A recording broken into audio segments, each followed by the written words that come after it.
My name is Lynn Lewis. I'm the gallery coordinator, and we're here today to discuss Common Thread, our current exhibit in the South Gallery, with Amy Freeman, who you see here, and Lisa Iglesias, and Dayna Thacker, if we can get her on. These three artists are working with, they're working with very different media and ideas, but I think you'll see some overlap in how they approach their individual work, particularly in their approach to materials. We're going to keep you muted until the end of the presentation, and then at that time, if you'd like to ask a question, you can unmute yourself, or you can just ask questions in chat at any time. If you want to see more of the artist's work, looks like Lisa, you posted the web addresses for everybody in the chat. The exhibit is on display in the gallery right now through February 19th. You can visit Tuesday, Wednesday, or Thursday between 10 and 4, or Friday by appointment. Monday's a holiday though, remember, so we'll be closed at that time. At the conclusion of the exhibit, we'll have a 360 virtual tour available on our webpage, and you can find images and virtual tours of past exhibits on this page as well. I'm also listing my contact information and that link in the chat. So let me start by just giving a short bio introduction for each of the artists.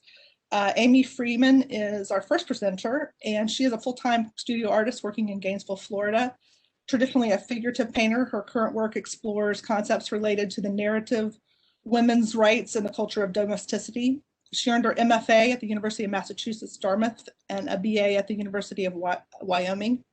Her artwork has been exhibited widely and is in a number of private and public collections around the world. Amy has been a professor of art for over 20 years at a number of colleges and universities, including the University of Florida, where you are now. Currently a practicing studio artist, she teaches privately in her studio and part-time for UF. And then we have Lisa Iglesias, who will be featured next. And she was born and raised in Queens, New York, and received her BA from Binghamton University and MFA from the University of Florida. And I take it that's how the two of you met, is that correct? Yep, we had the opportunity to meet each other that way. Very good. She has attended residencies at such institutions as Altos de Chavannes, Dominican Republic, and you're going to have to pronounce this, the Nelamarka Museum, is that correct? In Finland, the Fine Arts Works Center in Provincetown, and Bemis Center for Contemporary Arts in Nebraska, among others. She has exhibited nationally and internationally at various spaces including El Museo de Barrio, the Queens Museum of Art, New York, and the Orlando Museum of Art in Florida. She works both individually as well as collaboratively with her sister, Janelle, under the name Las Hermanas Iglesias. Lisa is currently an associate professor at Mount Holyoke College and spends time between Massachusetts and New York. And Dayna is our third presenter, and she is working primarily in collage and installation. Dayna uses found materials to investigate through systems we use to make sense of the world and ourselves, with a particular interest in the overlap of contemplative disciplines and scientific theory. A graduate of the University of Tennessee, Knoxville, Thacker lives in Atlanta from 2006 to 2014 and has recently moved to Birmingham, Alabama. She was awarded a studio space at the Atlanta Contemporary Art Center for 2008 through 2013 and was a finalist for the Forward Arts Foundation 2010 Emerging Artist Award. Her work has been included or reviewed in Art Papers, New American Paintings, Arts ATL, Burnaway, and the Atlantan Magazine, among others. Okay, that was a lot of detail there. I'm going to go ahead and let you get started, Amy, and I will share the presentation. You guys just might need to prompt me if you want me to move forward. That sounds great. Yep, perfect. And Lynn, I will just say next. Okay, very good. The next slide. That's great. Yeah. Let me just get here. So is that going to be full screen? It doesn't look like it worked. Go ahead and I'll try and adjust it. Well, actually, since we've been staring at my eyeball for a few minutes, we could just move to the next slide. And so if you can, thank you. So In order to talk about my current work with you guys, I actually have to bring you back about a decade. Now, a figurative painter, primarily, I have created work that large scale narrative work with one to multiple figures. At this time, things started to shift a little bit. And so Lynn already described my work is about storytelling. It's about the domestic space, and it's about the role and rights of the female. I use a lot of symbolism and metaphor in my work. And one of the core symbols that I use is actually the quilt. So the quilt square plays an important role. And I use that as a way, in many ways, to kind of connect a lot of the topics that I discuss in the work. And in this particular piece, it's titled Mother's Dream. It's intentional. Mother's Dream is actually the name of a quilt square. And that quilt square you can find on the wall in the center of the painting in repeat. And it's kind of creating the illusion of wallpaper. Okay? And so during this time period, the reason I'm showing you this is I was recently married and in a full state of marital bliss. And I was preparing to start a family. So there was a whole series of work around this time about this. Okay, next. Everything was wonderful, right? Lynn, can you move to the next one? But then this happened. Trauma. Darkness set into my life. Darkness that had actually always been there, but I was blind to it. And so in order for me to get this darkness out of my home, my domestic space, I had to destroy it.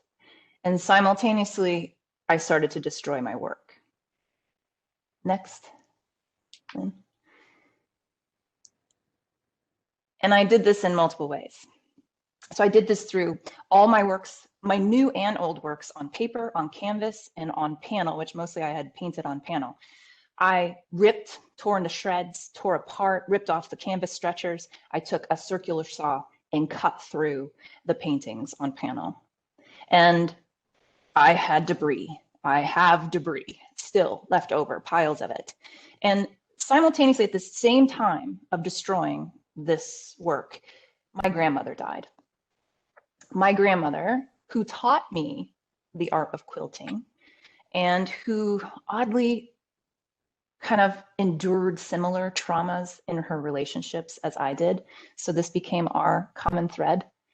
She bequeathed me her sewing machine at a very timely moment.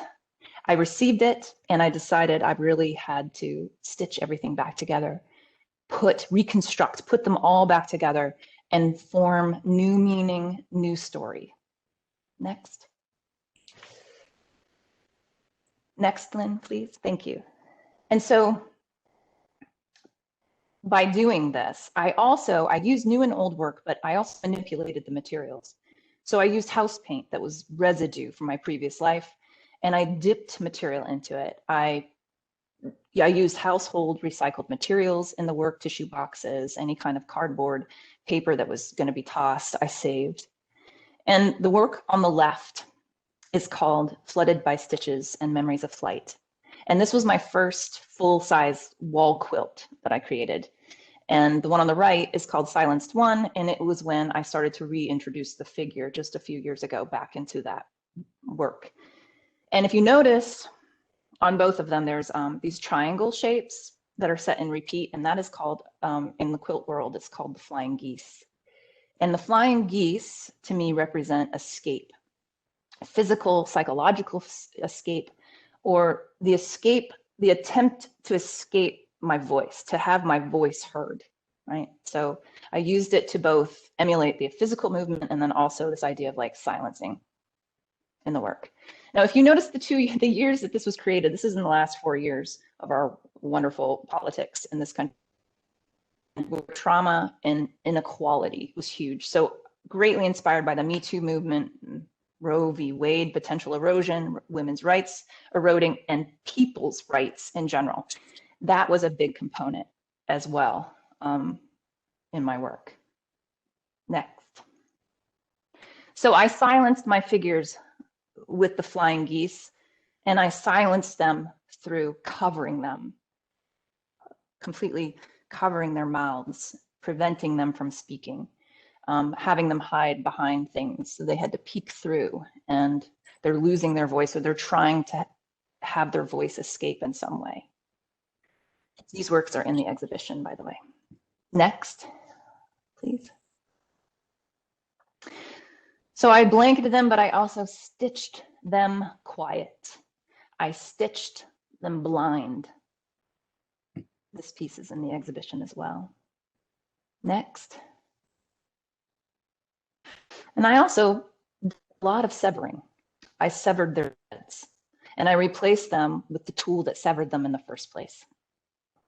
And as you can see in this piece and the previous piece, there's still the flying geese symbolism is still there, but through drawn and stitched form in most of the work. So it's more subtle, less obvious, but still speaking to the idea of escape and having your voice heard. Next. And then when it comes to the paintings, I have 2 paintings in the show. These, even though they don't resemble the same destructive quality or reconstructed quality, they are. So these were attacked with a circular saw and then reconstructed to make it sturdy to hang, and then sanded, completely sanded. And except I put like 1 or 2 elements in the works, that the element that I felt in the original work. So these were much larger works cut into a third or a half. And I preserved something that I felt resembled the most hope. And so in the right, it was the chair, and in the left, it was the chair with the figure in it, even though she changed a little bit.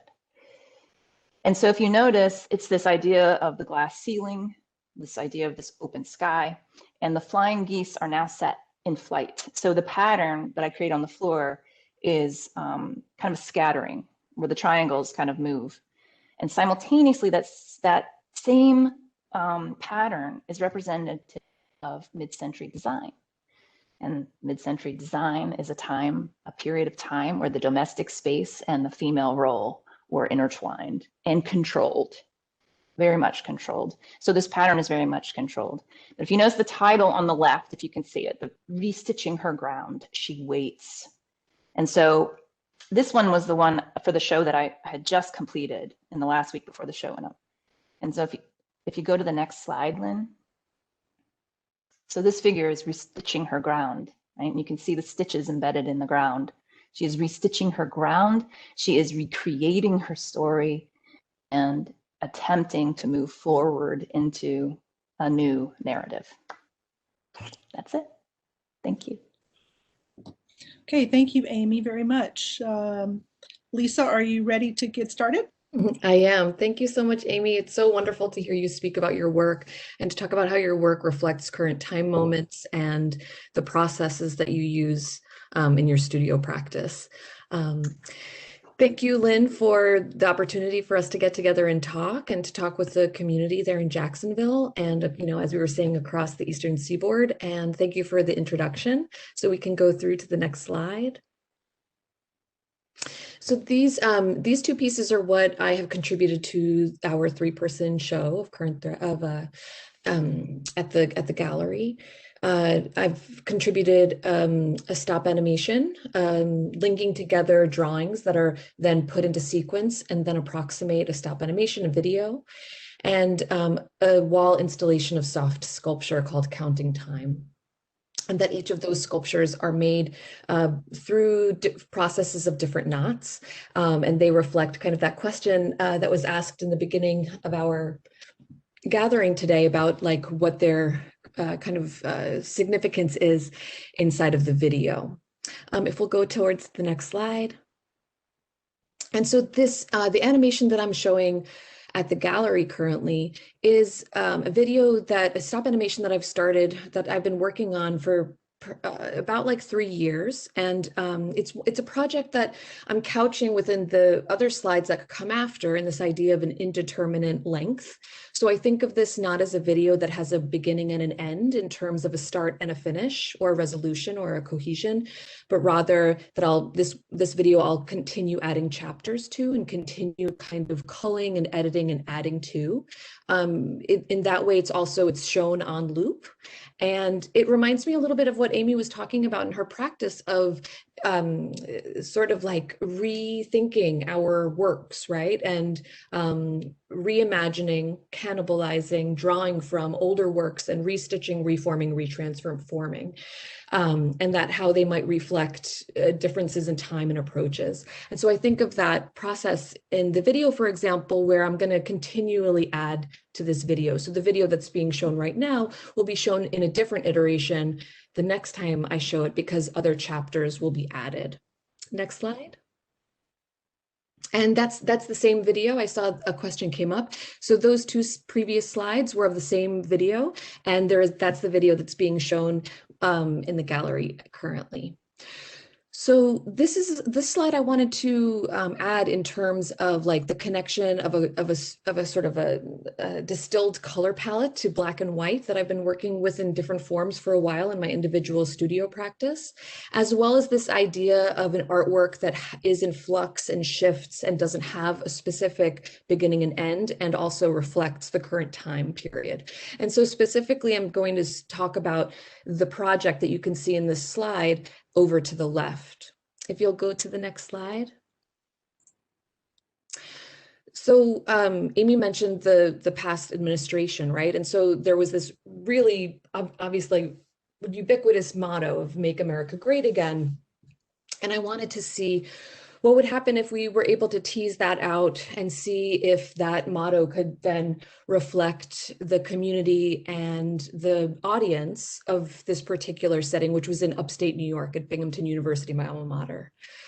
And so making these screen prints and having a tear bar for viewers to be able to tear them off. And if you go to the next slide, they were invited to input their own expression. So sometimes people inserted drawings, sometimes people inserted expressions and sentences. And in some cases, people redacted the title altogether and crossed out again and wrote for the first time and things like this. And then if you go to the next slide, you'll see an example of a different expression, but a similar way of how the posters then accrued and collected and accumulated to form what I sort of conceived of as a wall drawing. And that it was a wall drawing made up of all of these geometries full of this text that was supplied by the people coming to the show. And so I wanted to sort of reflect the ideas and feelings of the people who came into that space. So as you could imagine, there's a pretty broad range of insertions.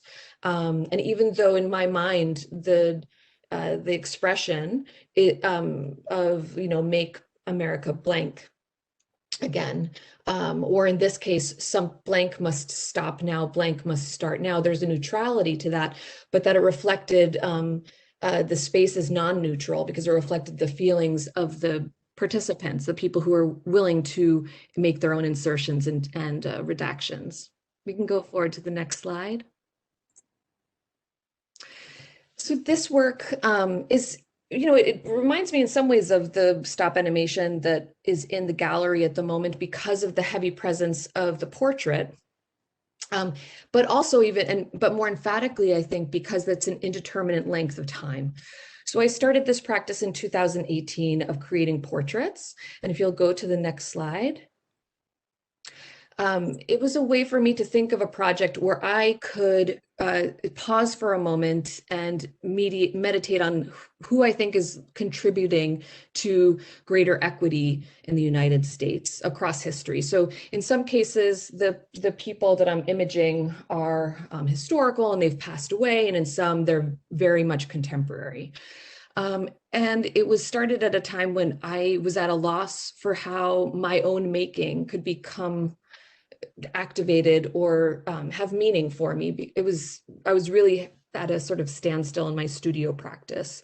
And as a way to remind myself with a greater perspective of what's happening right now, I make these drawings. And so this is another project very similar in that way to the stop animation, that there's no end time, that I can keep on making these portraits and then show them at that moment when they're all kind of, when they're at that number. And if I'm having an opportunity to show it, that's the group that I show. We can go just slightly, we can go in the next slide. And this is that knot work that is a still from the video of that stop animation. And it harks back to that question about the knot works, and it really encapsulates for me this connection between my work and Amy's work and Dayna's work. This, there's this expression, the through line, that people use in literature, in literary terms, and then there's the red line that is often used even in terms of fashion, right? This continuity. And so common thread, this idea of what is bringing us all together. I think that there's so much to be said about the line and about textiles and about knot work and about storytelling and about connections between projects and between times. I think that makes, that connects each of the three of our works. And that's the last slide that I have. If you go forward, you can see that both Amy and I, as well as Dayna, have put our websites and our Instagram handles in there. And I would be happy also to put my contact information at Mount Holyoke into the chat later as well, to answer questions that might arise after the talk. And then I think that it would be lovely if we could scroll through Dayna's work as well, even though she's not here. So we could go on to the next slide. So Dayna, Amy, how long have you known Dayna for? I've known her about 20 years. Yeah. So that's also beautiful too, this idea of continuity and this idea of how long we've known each other. And Amy and Dayna have their connection, that Dayna is now located in Alabama and is an interdisciplinary artist that works a lot with installation. And we can scroll through these works, Lynn. So the image of what Dayna contributed to the gallery. It's beautiful. Yeah. And all of this is cut. She's not here to say, but this woman is so precise. This is all cut out of material by hand. There's no laser cutting. Everything she does is intricately created by hand. So I believe she draws these scribbles, does she not, and then cuts? Yeah, there is very different processes for all the cuts that she does. She is cutting. I mean, look at the fine-tune work there. I mean, her craftsmanship is incredible, incredible. I've always been impressed by it. So it really reveals like the mark of the hand. Yeah, and of course, I've seen her evolution of work. So it's so powerful to see her go through much more like traditional framed pieces into these exploratory works with space. She does a lot of installations with these lines, right? And she's been dealing with the vessel lately, this kind of housing. I don't want to speak to her work at all, but like this housing of these very complex ideas in the vessel. And, you know, she does talk about the connectedness of people. And I believe this is older work. And showcasing, I think, her interest in collage and her interest in found materials and photography, and then conflating pattern with photography. Yeah. In the natural world. And Dayna's work, you can see currently at the gallery, and you can also follow Dayna's work at these sites as well. So thank you, Lynn. I think we can now kind of come back to the three of us, and we can maybe, if you'd like to unmute the audience, or we can make space for Q&A. Absolutely. So one of the things that I found really interesting about your work is the idea of control. And I'm going to share an anecdote first. Lisa conducted a thought experiment on me when we heard the show. The rubber knots, she sent me a box of knots and said, hang them, don't hang them, in a linear fashion. I'm not giving you any instruction other than that. And that, of course, made me very uncomfortable because I wanted to, I wanted to do it right. I wanted to do it in a manner that she expected. And her expectation was that I would have to fill in the blanks, much like the work that the Make America Blank Again. So I think that's really interesting that you're sort of ceding control to the participants in the gallery, whereas Amy, you are very much about, for good or evil, about control, both controlling your pieces with the stitching, with the kind of, hemming it all together. And I'm not sure, you've expressed some negativity about that, about that being repressed, but also that you're taking back control of it. So I think that your different takes on that idea of control are very interesting. I never thought about it that way. I never thought, I mean, I am controlling, I suppose, in a way, but in my work, but I'd never thought about that way, Lynn. So you gave me something to consider with my process. But I think the control with like the last piece that I talked about, the pattern, I mean, quilting in general is very much about control. So I mean, there is, in order to have craft, which you heard me speak about with Dayna's work, I am just, I've always been enthralled by her ability to have this amazing craft. So I like that control. And quilting, I learned to do it like you don't mess up. your seams are like this, the way you quilt, your stitches are all perfect, everything is perfect. So yes, I can see that. I love though how Lisa did that when she sent her knots. It reminds me, Lisa, of Mark Dion. He does the same thing. Well, I like what these ideas about control and ceding control, and also I think in some ways that it's related to this idea of transformation, like that Amy taking something out of its former context and through a divining principle, then transforming it with a filter of control.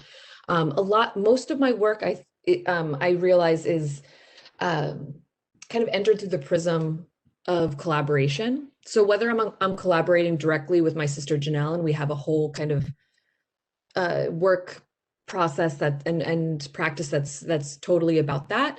And even in my individual studio, I think of myself as when I'm working with like an experimental process, or when I'm working with like a painterly process I can't control. I think of myself as collaborating with physics or materials or the audience, where I love not being able to exactly project and know exactly what it's going to look like.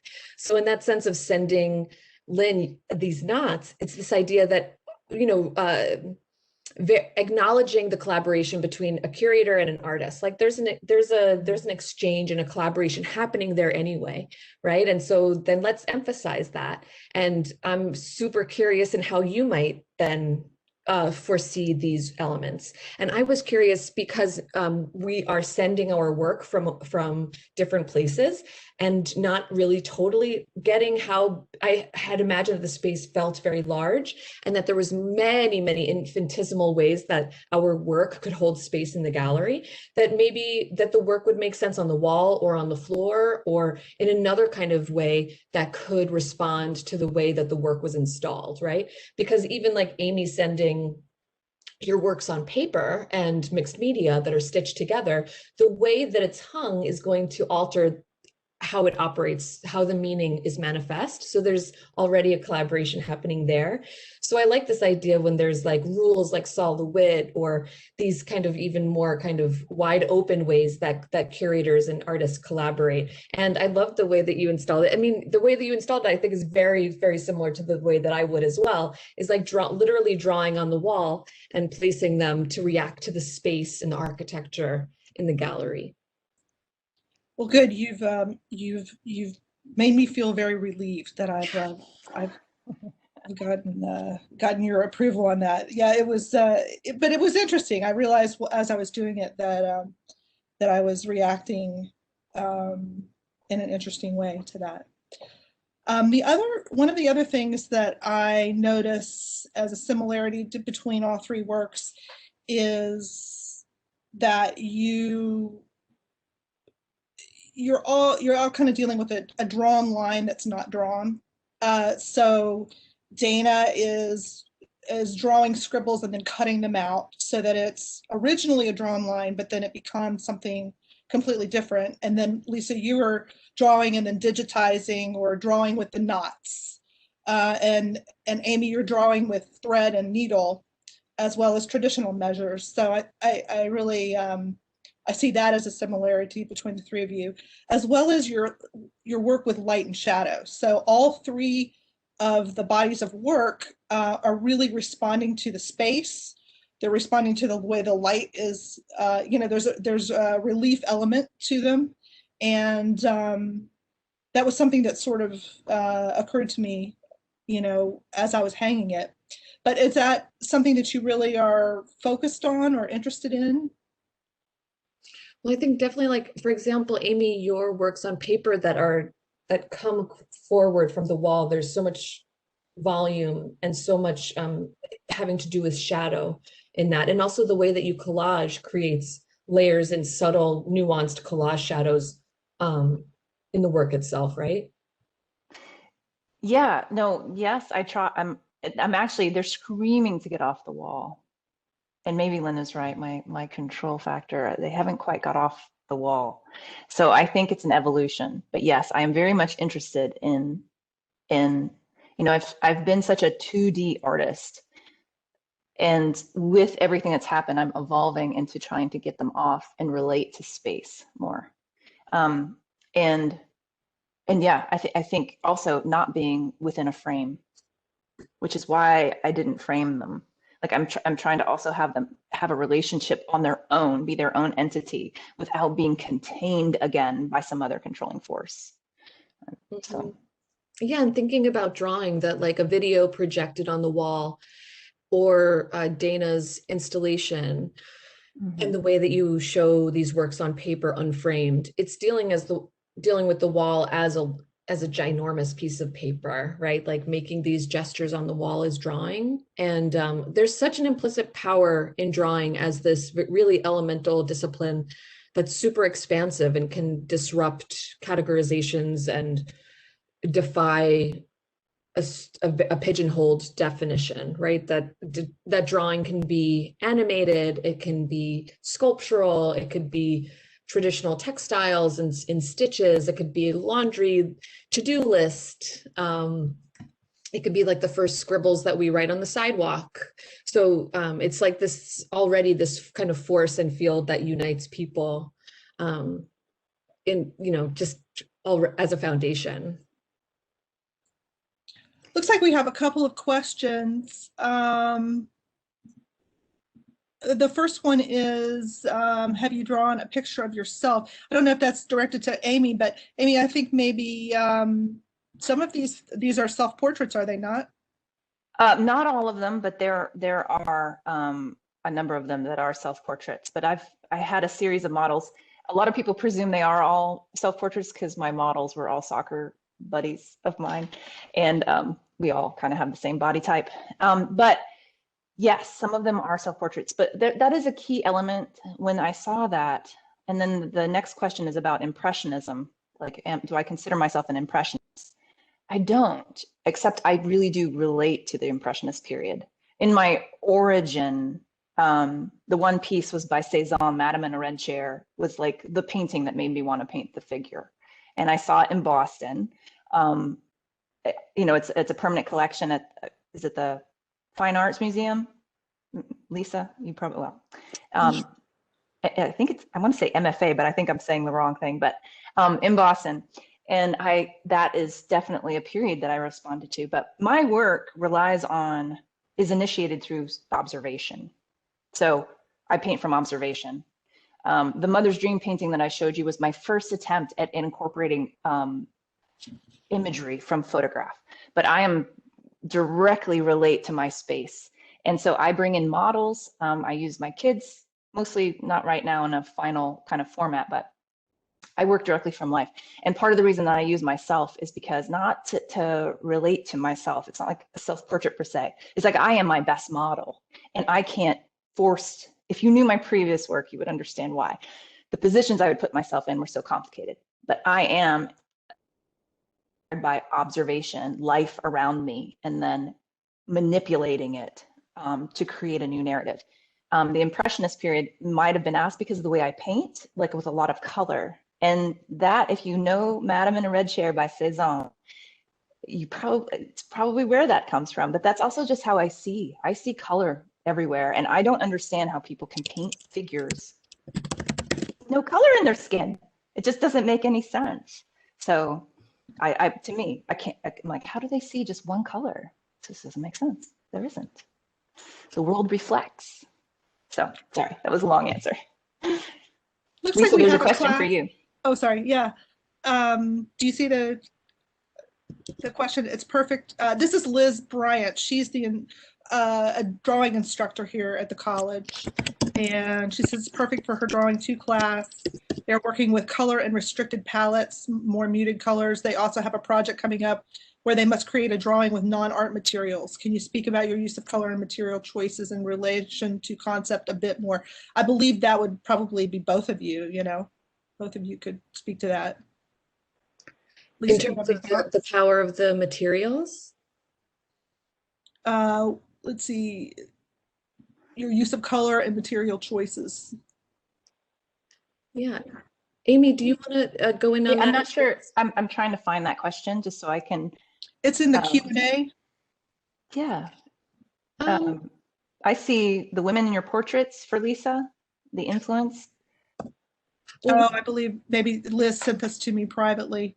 We can loop back around it. So the question I think has to do about like drawing as a discipline and working with students in terms of color palette and found materials. Yes. Yes. Okay.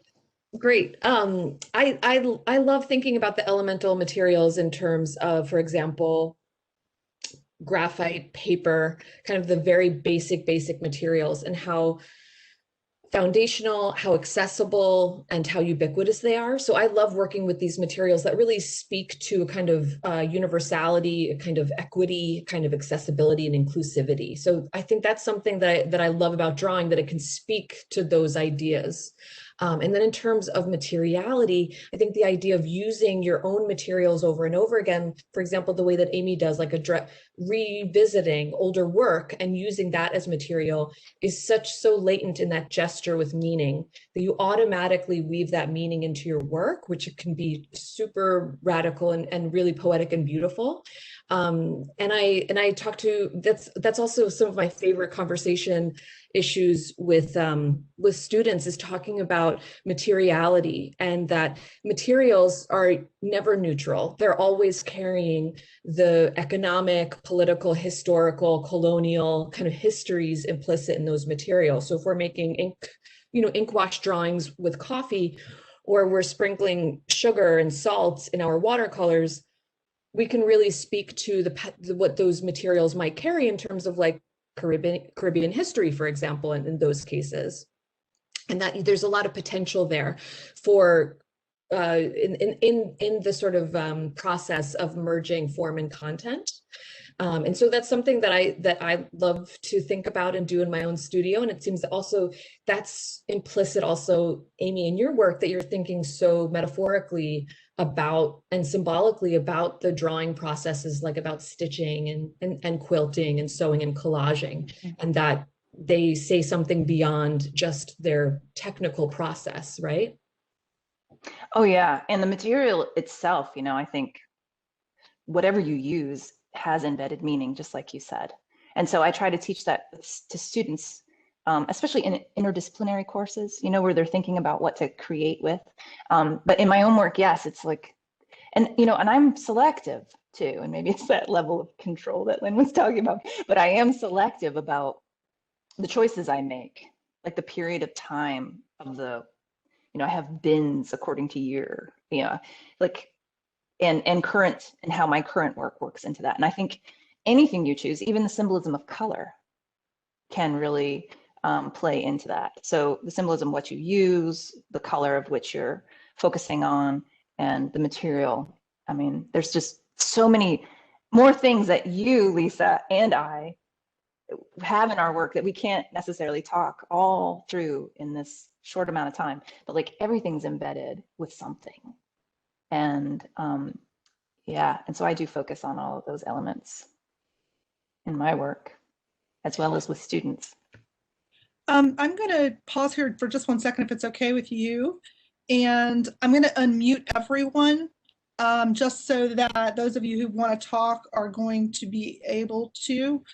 So if you would, once I unmute you, if you're not going to talk, go ahead and mute yourself, but then you should have control from now on to come in and out.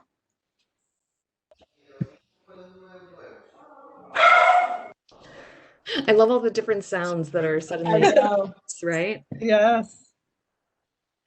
Maybe as we transition, Amy noticed that there was another question in the Q&A about whether the women in the portraits the series that I showed were ones that personally influenced or motivated me. And the answer is yes, definitely.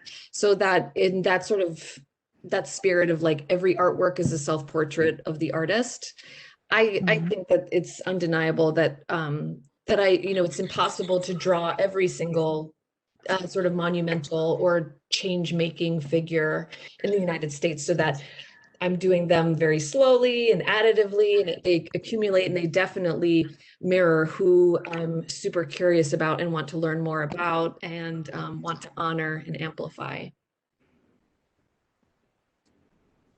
I love that.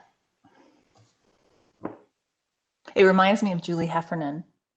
What's that series of work? I can't remember the series, but where she would paint in female figures throughout history that have influenced her. So I just love that you're doing that on these small scales and that you're adding to it. I've only been aware of Julie Heffernan's paintings that are mostly self-portraits. And I think I like that question about you, whether or not yours are self-portraits, because I see a lot of you, not even physiognomically, like not even that necessarily, but the figures relate very much in my mind to how I think of you, like vulnerable and strong and tall, and like I project a lot of who I know of you as a person to your portraits. Mm-hmm. Well, even if I use a model, I end up having to finish it because I work from observation with myself, so that makes sense. Yeah. But no, there's a series that Heffernan does that actually has the walls behind her in her self-portrait, like it's paying homage. It's a very different way, but I love that yours is that you can constantly add to it. There's just an impermanence to it that I love. You know, like I really like that approach, this idea that sometimes art making, you have to make these art objects that are static and products and that don't change. And that just has never felt right for me, whether I'm collaborating with my sister and we're taking apart old work and creating new work, or whether I'm working in my studio. I just like the idea that the artwork is a living and breathing entity too, and that it changes. Yeah. And of course, that's not always possible if you gift someone a work or if it finds a home somewhere, but if it can, I like the idea, or if you can design it from the beginning to be indeterminate, I like that sort of ability to be flexible and grow. Does anyone in the group have any questions?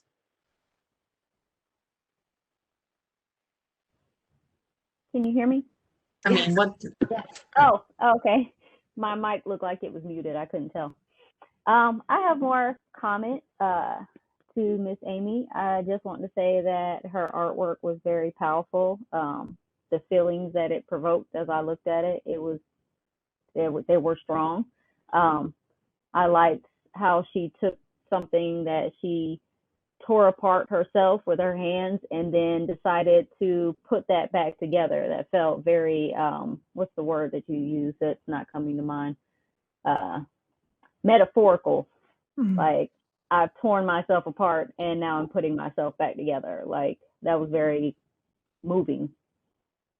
Well, thank you. I really appreciate that. That makes me feel wonderful. But yeah, I do. I mean, I think it's actually something I try to encourage my students to do too, because you know, that preciousness of the object that Lisa was just mentioning, that preciousness of that object, sometimes you put such weight on it, and it's, you know, occasionally you save them, but it was the most freeing experience to rip them apart and to realize how freeing it was and that I had never done it before. you know. Instead, I housed all these works in storage that didn't sell just to save them for later. You know, maybe I'll have a big show. But they needed life. They needed to breathe. They were alive, and I destroyed them so that they could breathe again. So thank you very much for that comment. Thank you for sharing. And Miss Alicia, I wanted to say to you, I really like the piece where you invited people to add to it. Like, that was awesome. That is also really brave. Like, you don't know how people are gonna react to it, what they're gonna say. Like, that's just big in itself, to invite people to take part in your artwork. Thank you. Yeah. Especially if you have any control issues like me, like, no, don't put it there. Like, well, that's the funny thing. If you ask my sister, she'd be like, she's a control freak. So I can totally, in some ways, I'm a control freak, but I think it's because of I am that I want to create a situation where I want to be surprised about my work too. I want to be a viewer of my own work and like have my work surprise me. And I think that like inviting people to participate is one way to do that. And in general, I think people were comfortable expressing their wide variety of opinions, but none of it was rude or oppressive, or they brought up different feelings, but it wound up being also a sort of a supportive, polite space too. It was interesting, but it does bring in entropy, which is always a risk. that's true. It's like sometimes when you're in it, you can't fully appreciate it. So having someone else come and like sort of collaborate with you, it probably makes it easier for you to step back and really enjoy what you've done and what you've taken part of, since you allowed other people into the space too. Yeah. So that was awesome. Thank you for your comment. No problem. Thanks for sharing. Okay, well, we're at 4 o'clock now. Do we have any more comments or questions for our artists?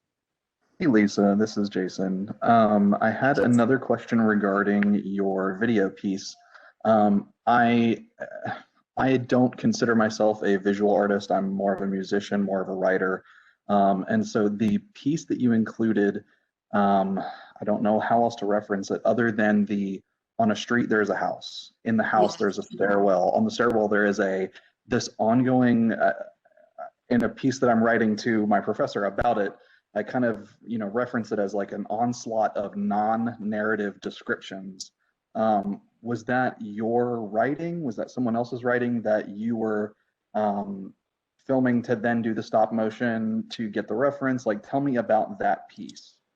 That's a great question. I'm going to put into the chat a link to the video from 2 years ago. So it will be shorter and be missing parts of them, but it will have that poem and we'll have an explanation of where the poem comes from. It's a sort of it was labeled as a French children's prose poem without link to an author. That was in the epilogue to a book by Georges Perec. And I loved it because I thought that it had something to do about the cyclicality, and it had to do about a chain reaction. And it also, when you think about the story, the somewhat of the nonsensical storyline, it was about how small actions can have explosive results. And it also seemed like it could turn back around and just start back over again. So I was drawn to it for such a wide variety of reasons. And that poem really, I think I sat on it for 10 years wanting to make an artwork incorporating that child's poem. And eventually it was like, oh, I'm going to have a poet read it and video her and then make a drawing of her videoing it. So taking a video, turning it into a drawing, and then turning it back into a video again, and having these steps kind of mirror what the poem evoked when I read it. But I definitely, that's one of the reasons why I love art making, is that it can be this umbrella that can catch interests and love for writing and music and sound and current events, and all of it can kind of live together as art. That's awesome. Thank you. Thanks for your question. Thanks for sharing this link, Lisa. It's great. Oh, you're welcome. And I put a link somewhere to the painting you talked about, but now oh yeah, up the Madame in a red chair up above. Oh, you did? Oh, thank you for doing that. Are there any other questions or comments? I'd hate to make you repeat yourself, Miss Amy, because I think when you answered my question from the Q&A about the Impressionism, I had stepped away to use the bathroom and I just faintly heard it from the other room. I was like, darn it, she's asking. Because I took it, recently took a class which faintly touched on art, and I've never really considered art. And I learned about Impressionism, and I was like, this is something I really like. And I was asking about that because of like your brush strokes and of course, like you said, use of colors. But I didn't quite hear your answer, unfortunately. Well, just Lisa mentioning Cézanne's piece, Madame Cézanne in a red chair. I don't consider myself an impressionist. I don't, but I was first inspired by them. So I think it's lovely that you saw that in my work. And that particular painting by Cézanne I drooled over. And unfortunately, the MFA, when they had it shown in Boston, they had it like gallery style way up high. So it was really hard to really experience it because they had the work set way too high. But I would go back to it over and over again and just sit with it. But that piece, if you look at the dress, right, the mark making in the gown just blew my mind that you could make paint do that to represent something. So yes, there is that level of appreciation of the Impressionists. And, you know, I've traveled Europe and painted in Europe and specifically traveled in footsteps of Van Gogh and Cézanne and gone to the places they painted. So I am very much inspired by them. I don't consider myself necessarily.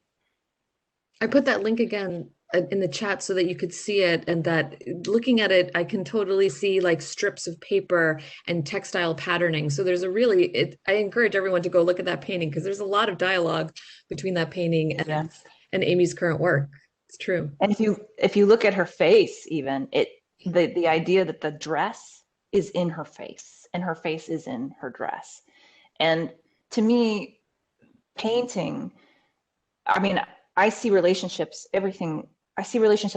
And as soon as you take a photograph of something and it stills it, it reduces so much information. And I feel like it limits the world. It limits my experience with the world.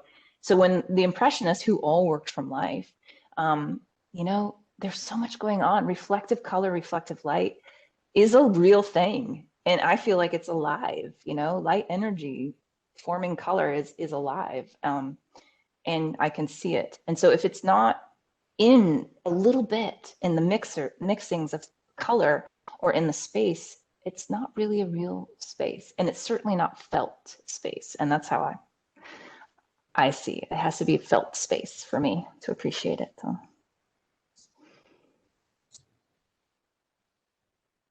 Okay, well, thank you. Thank you both very much. This was a great conversation, and I hope our students that you'll have a chance to come over and see the show. It's runs through Friday of next week. And once again, you can come and visit during our open hours, 10 to 4, anytime next week, and then 10 to 4 tomorrow. We'll be closed on Friday. But also, if you're not able to check it out, then come to the LibGuide website that is listed further up on the chat, and you can see this show in a virtual tour, as well as some of our past shows. Or you can contact me for more information about upcoming events.